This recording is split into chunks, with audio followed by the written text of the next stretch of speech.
पाकिस्तान के जो वज़ीर ख़ज़ाना है उनको अचानक जो है वो अमेरिका जाना पड़ा है। पाकिस्तान और अमेरिका के दरमियान क्या होने जा रहा है। जब से नया माली साल शुरू हुआ है पेट्रोलियम मसनूआत की कीमतों में उस वक्त से मुसलसल इजाफा हो रहा है। पाकिस्तान में जो डिजिटल करेंसी का कारोबार है उसको स्मूथ तरीके से रन करने में मदद मिलेगी। अस्सलाम वालेकुम नाज़रीन, मैं हूँ आपका मेज़बान इरशाद अंसारी और आप देख रहे हैं एक्सप्रेस न्यूज़। नाज़रीन, सबसे पहले हम बात करेंगे कि पाकिस्तान के जो वज़ीर ख़ज़ाना है उनको अचानक जो है वो अमेरिका जाना पड़ा है और इस वक्त वो अमेरिका में मौजूद हैं। उनकी अमेरिका के जो वज़ारत तिजारत है उनके सीनियर हुकाम समेत दूसरे जो अमेरिकी सीनियर नुमाइंदगान हैं उनसे अहम मुलाकातें हुई हैं। तो उन मुलाकातों में क्या हुआ है, पाकिस्तान और अमेरिका के दरमियान क्या होने जा रहा है, उसकी हम कुछ तफसीलात बताएँगे कि कौन सी ऐसी वजह बनी कि वज़ीर ख़ज़ाना को जो है वो अचानक अमेरिका के लिए रवाना होना पड़ा। दूसरी ये बात करेंगे कि जब से नया माली साल शुरू हुआ है महंगाई में इजाफे की रफ्तार मुसलसल इजाफे की तरफ जो है उसका रुझान है। पिछले माली साल के दौरान हैरत के तौर पर जो टारगेट था महंगाई का उससे भी महंगाई कम रही। उसको IMF और दूसरे जो आलमी डोनर्स हैं, इदारे हैं और जरीदे हैं, उन्होंने उसको सराहा और जो पिछले माली साल के जो अदाद शुमार से करंट अकाउंट भी उसका सरप्लस रहा। लेकिन जब से नया माली साल शुरू हुआ है पेट्रोलियम मसनूआत की कीमतों में उस वक्त से मुसलसल इजाफा हो रहा है और उसके आसार ये सामने आ रहे हैं कि महंगाई की रफ्तार जो है वो भी तेज़ हो गई है। उसकी वजह बताएंगे, फिर साथ में चीनी का लेंगे कि चीनी की जो इशू बना है वो किस करवट जो है वो बैठेगा। और तीसरी जो चीज़ है वो ये है कि जो वर्चुअल करेंसीज़ का कारोबार है उस पे अहम डेवलपमेंट हुई है, उस पे हम थोड़ी सी जो है वो रोशनी डालेंगे कि क्या उसमें आगे होना जा रहा है। और एक दो इशूज़ और हैं जो ज़िम्नन हैं जो हम पिछले व्लॉग में उठाते रहे हैं, उस पर डेवलपमेंट हुई है, उसके बारे में हम आपको आगाह करेंगे। तो सबसे पहले हम बात करते हैं कि वज़ीर ख़ज़ाना की। वज़ीर ख़ज़ाना अमेरिका गए हैं। उसकी जो बुनियादी रीज़न अभी सामने आई है वो ये है कि पाकिस्तान और अमेरिका के दरमियान नया जो है वो तजारती मुआहदा होने जा रहा है और उसमें एक बड़ी डेवलपमेंट मतवक्के है और तवक्को ये की जा रही है कि वज़ीर ख़ज़ाना के दौरे के दौरान उस मुआहदे पे साइन हो जाएंगे। इसकी डेडलाइन अगरचे अगस्त है कि अगस्त से पहले पहले पाकिस्तान ने अमेरिका के साथ जो है वो जो अमेरिका की तरफ से टैरिफ इम्पोज़ किया जा रहा है उस पे जो मोहलत दी थी वो अगस्त में ख़त्म होने जा रही है। उससे पहले पहले हमने मुआहदा करना है। और उसमें ज़राए ये बताते हैं कि अमेरिका की तरफ से पाकिस्तान को काफ़ी जो है वो लंबी चौड़ी फहरिस्त दी गई थी कि अगर आप एग्रीमेंट करना चाह रहे हैं तो उस पर आप अमल दरामद करें। उसमें टैरिफ नॉन टैरिफ बैरियर्स हैं वो हटाने का कहा है। इसी तरह अमेरिका से जो पाकिस्तान चीज़ें आती हैं, इंपोर्ट होती हैं, उसमें काफ़ी रुकावटें हैं, काफ़ी उसमें टैरिफ के इश्यूज़ हैं, टैरिफ बहुत ज़्यादा है। तो अमेरिका की तरफ से पाकिस्तान को कहा जा रहा है कि आप अगर अमेरिका से ये तवक्को कर रहे हैं कि अमेरिका पाकिस्तानी मसनूआत के लिए टैरिफ जो है वो कम कर रखे तो बदले में पाकिस्तान भी जो है वो अमेरिकी मसनूआत के लिए टैरिफ कम रखे ताकि जो तिजारत का तवाज़न है वो बेहतर हो सके। तो वज़ारत ख़ज़ाना के ज़राए ये बताते हैं कि इसमें बहुत सारे मामलात में पेशरफ्त हो चुकी है और अब शायद जो नोक पलक दुरुस्त करना होती है वो मामला जो है वो अब ज़ेर गौर है। और ये जो मीटिंग्स हो रही हैं वज़ीर ख़ज़ाना की उसमें जो है वो ये मसवदा फ़ाइनल हो जाएगा और तवक्को ये की जा रही है कि वज़ीर ख़ज़ाना वहाँ पे साइन करेंगे और फिर अलामिया जारी होगा। हो सकता है वहीं पे अमरीकी अक़वाम के साथ मिल के जो है वो मुश्तरका प्रेस कॉन्फ्रेंस करें या वापसी पे आके इस पर जो है वो प्रेस कॉन्फ्रेंस करें। तो दूसरा ये कि जो पिछले माली साल के अदाद शुमार आए थे वो काफ़ी हौसला अफजा थे। उसमें मुल्क की बरामदात में भी इजाफा हुआ है। करंट अकाउंट कई सालों के बाद जो है वो सरप्लस रहा है। हमारा जो तजारती खसारा है वो भी कम हुआ है। महंगाई सबसे अहम इशू था जिस पे हुकूमत को काफ़ी तनकीद का सामना था और सियासी और अवामी रद्द-ए-अमल का सामना करना पड़ता था और उसकी कास्ट भी पे करना पड़ी। तो उसमें तवक्को ये की जा रही थी कि 12% रहेगी, लेकिन उस तवक्को से कहीं कम कोई 4% के करीब महंगाई रही जिसने पूरी दुनिया को हैरत में डाल दिया। और ख़ुद IMF और वर्ल्ड बैंक जो है वो हैरान थे और उन्होंने इस बार इसको एक्नॉलेज भी किया। लेकिन जब से नया माली साल शुरू हुआ है उस वक़्त से जो पेट्रोलियम मसनूआत की कीमतें बढ़ी हैं, मेन तो रीज़न उसी को कहा जा रहा है कि 1 जुलाई को भी कीमतें बढ़ी, अभी जो है वो 16 जुलाई को भी कीमतें बढ़ी और उससे पहले भी कीमतें बढ़ी थी। तो ये अब तक टोटल जो है इजाफ़ा जो पिछले कोई महीने 1.5 महीने में हुआ है वो 29 रुपये पर लीटर के हिसाब के करीब हो चुका है, जबकि जुलाई में अब तक कोई 13-14 रुपये पेट्रोल की कीमत जो है वो बढ़ चुकी है। इसी तरह हाई स्पीड डीजल भी महंगा हुआ है, तो उसका इफ़ेक्ट चूँकि हर चीज़ पे आता है, तो मेन रीज़न तो यही कही जा रही है कि उसकी वजह से महंगाई का ग्राफ ऊपर जा रहा है। ये तीसरा हफ्ता है मुसलसल जो ये अदाद-ओ-शुमार जो है ये बता दें कि ये कोई प्राइवेट अदाद-ओ-शुमार नहीं है, ये क्रेडिबल और हुकूमत के अपने इदारे के जारी करदा सरकारी अदाद-ओ-शुमार हैं जो वफाकी इदारा शुमारियात हर हफ्ते जारी करता है, अप्रैल महीने के बाद जारी करता है। उसके मुताबिक महंगाई के में इजाफे की रफ्तार जो है वो उसमें इजाफे का रुझान है।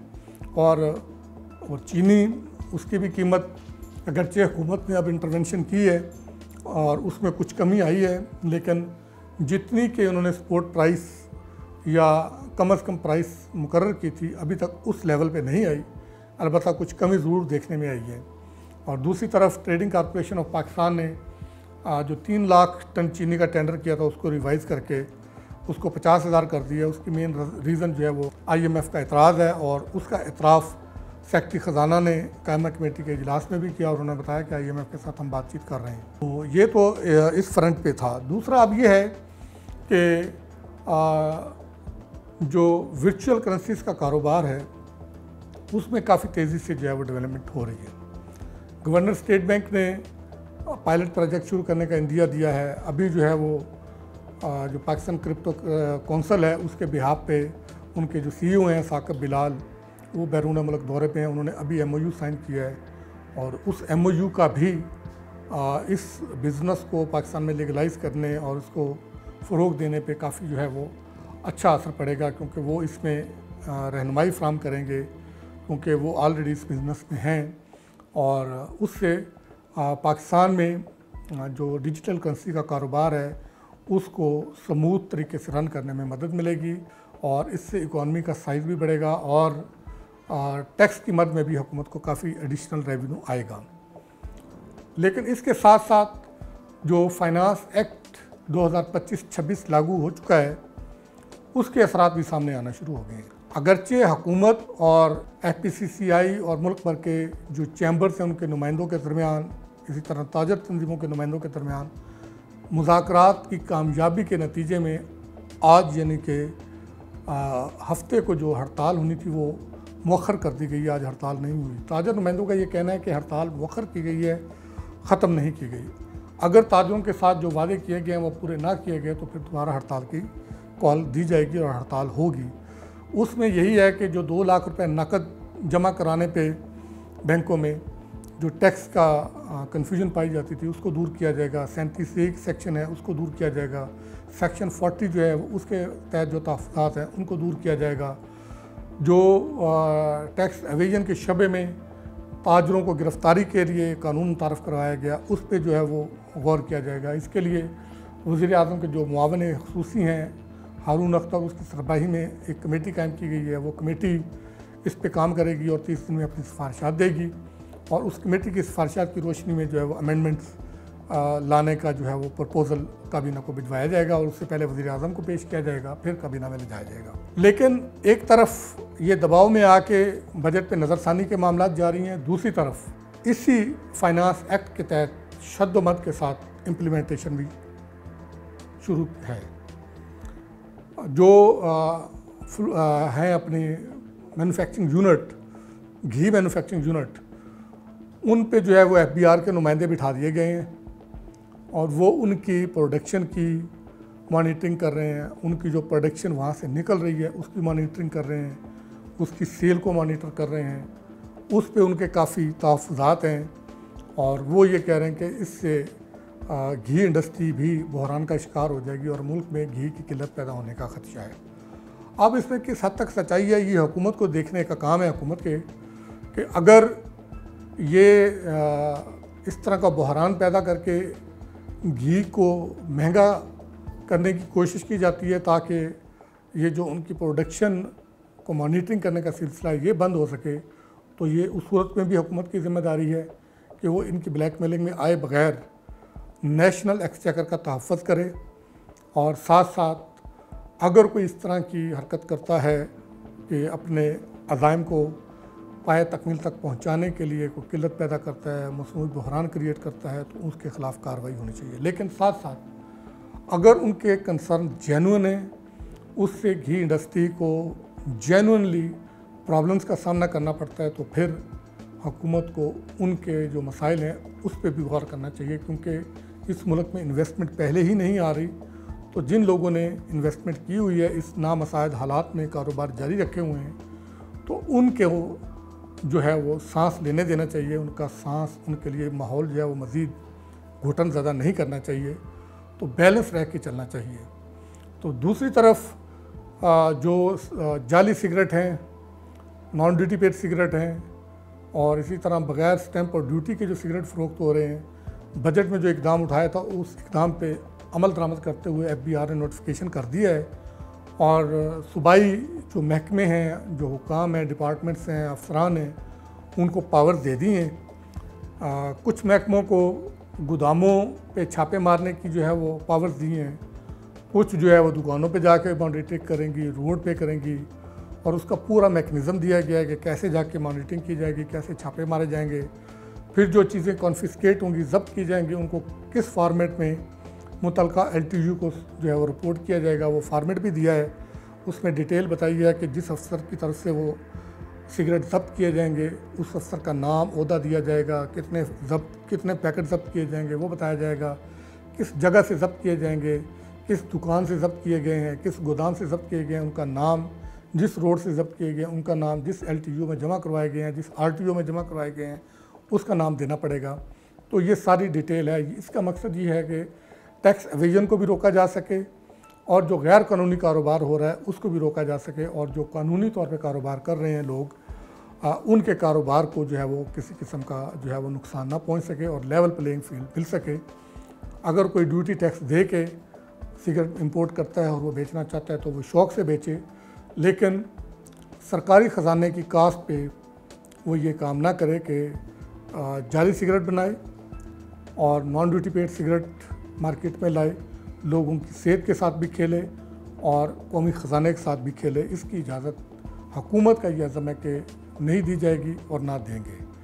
और आखिरी बात ये कि बैंकों और FBI के दरमियान जो इंफॉर्मेशन शेयरिंग है उस पर भी डेवलपमेंट होना शुरू हो गई है, और बैंकों ने जो अपने उनके सार्फिन हैं उनके जो डेटा की जो है वो मॉनिटरिंग शुरू कर दी है। जहाँ पे अनयूजुअल ट्रांजैक्शन नज़र आएगी तो वो फिर FBI को रिपोर्ट की जाएगी, और FBI उसको देखेगा और फिर उसकी जो टैक्स रिटर्न है उसके साथ उसको मैच करेगा। अगर कहीं डिस्क्रिपेंसी पाई जाएगी तो उनके ख़िलाफ़ कार्रवाई की जाएगी। और इसके साथ ही एक जुड़ी हुई एक आखिरी बात कि जो बिजली की तकसीम कार कंपनियाँ हैं, उनके जो ट्रांसफार्मर्स होते हैं और उनकी मुरम्मत का जो सामान होता है, इसी तरह दूसरा जो सामान होता है, उसकी सप्लाई के लिए टेंडर जारी किए गए थे। उसमें बड़े पैमाने पर बेकायदगियों का इंकशाफ हुआ है। कंपटीशन कमीशन ने उसके ख़िलाफ़ कार्रवाई शुरू कर दी है। टीमें तश्कील दी थी, उन्होंने लाहौर, गुजरांवाला और मुख्तलिफ़ जगहों पर इनके दफातर पर छापे मारे हैं और रिकॉर्ड कब्ज़े में लिया है। तो उनको ये इतला मिली थी डिस्कोस की तरफ से कि उनको जो चीज़ चाहिए थी, मुरम्मत का सामान और दूसरी चीज़ें, उसमें जो उनके सप्लायर हैं उन्होंने गठ जोड़ करके तो वो बोलियां दी थी ताकि वो गठ जोड़ करके और हाई कीमत पे और वो सप्लाई दे दें, और फिर वो मिली भगत करके वो जो प्रॉफिट आए वो आपस में तकसीम कर लें। तो उस पर कंपटीशन कमीशन कार्रवाई कर रहा है। कंपटीशन कमीशन ने चीनी के इशू पे भी जो है वो नोटिस जारी किए हुए हैं, उसको भी जो है वो दोबारा उसकी समाअत कर रहे हैं। अगस्त में उसकी समाअत होगी तो 44 अरब का इसमें जुर्माना किया था, तो उसमें भी रिविज़िट करके 90 दिन में उन्होंने फ़ैसला करना है। तो अगर जो गिल्टी पाए जाएंगे तो उनके ख़िलाफ़ कार्रवाई की जाएगी। तो नाज़रीन, ये था आज तक का वीलॉग। आप देखते रहिए एक्सप्रेस न्यूज़। अपने कमेंट्स और अपने आराज़ से हमें आगाह करते रहिए और अपने इश्यूज़ के बारे में आप हमें बताया कीजिएगा ताकि हम आपकी आवाज़ बने और आपके इश्यूज़ को अरबाब इख्तियार तक पहुँचाएँ। शुक्रिया।